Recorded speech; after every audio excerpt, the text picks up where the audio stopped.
अब मैं आपको साथियों एक बहुत मजे की, दुख की और आश्चर्य की बात बताऊंगा कि ये जो बयान है उस लड़की ने दिए न्यायालय में।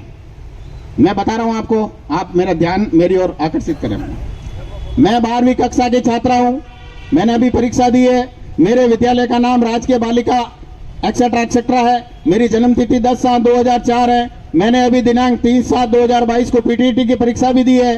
मैं घर में बहुत परेशान थी। मेरे साथ पहले वर्ष 2015 में बलात्कार हुआ, तब से मुझे पेट में परेशानी होती थी, लेकिन मेरे घर वाले मुझे नहीं दिखाकर लाते थे। मनोज पुत्र प्रेम सिंह राजपुरोहित, जो हमारे हल जोतने वाले खेत का पड़ोसी है, मेरे से दोस्ती हो गई, जिसके चलते वो मेरे घर आता जाता था। मेरा मनोज से प्रेम था। मैंने मनोज को कहा कि तुझे मेरे साथ ही रहना है और मुझे तेरे साथ, मैं तेरे साथ ही जाऊंगी। तो मनोज ने कोई आपत्ति नहीं की, कहा आ जाओ। दिनांक 12/7/2022 को रात को 12:30 बजे मैं अकेले घर से बिना किसी बताए निकल गई। मनोज से मैं घर से बाहर मिली, फिर हम दोनों वहां से जोधपुर टैक्सी करके गए। जोधपुर से हमने महाराष्ट्र की बस पकड़ पूना चले गए, लेकिन पूना में हम नहीं रुके और वहां से मुंबई आ गए। मुंबई में हमने एक दिन होटल रुके, अगले दिन हम सूरत आ गए। सूरत आकर हमने शादी कर ली। हमने तो 19 तारीख को मंदिर में भी शादी करी और फिर उसी दिन कोर्ट में शादी कर ली। कोर्ट ने हमें सर्टिफिकेट नहीं दिया और कहा कि 10 दिन बाद मिलेगा। फिर हम सूरत से औरंगाबाद चले गए।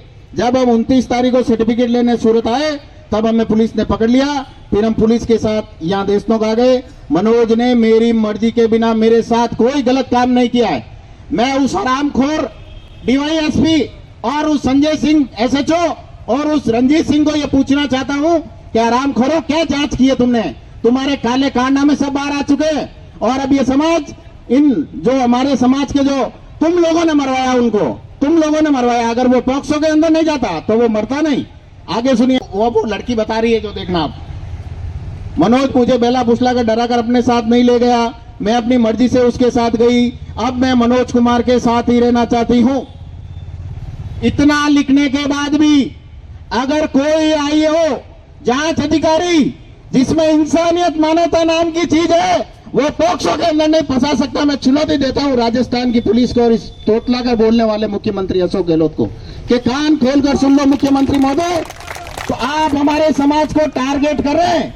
ये स्पष्ट दिख रहा है, तुम्हारे ये भ्रष्ट दो कौड़ी के पुलिस अधिकारी हमारे समाज बंधुओं को खुलेआम फंसा रहे हैं, जिसका एक मैं नमूना आपके सामने खड़ा हूं। मेरी कहानी फिर कभी बताऊंगा, ये कहानी सुन लो आप।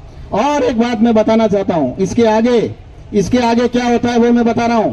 लड़की 164 के न्यायालय में बयान देती है। उन आरोपियों को, जो अभी हत्या के आरोपी है, लड़की के परिवार वालों को पता चल जाता है कि ये लड़का बरी होगा। ये लड़का बरी होता ही अपने ऊपर मामला दर्ज होगा। अपने ऊपर जब मामला दर्ज होगा तो उस बलात्कारी का नाम आएगा, इसीलिए ये उसकी हत्या करवाई गई है। ये बता देता हूं मैं आपको, समझ आ गया होगा आपके लिए।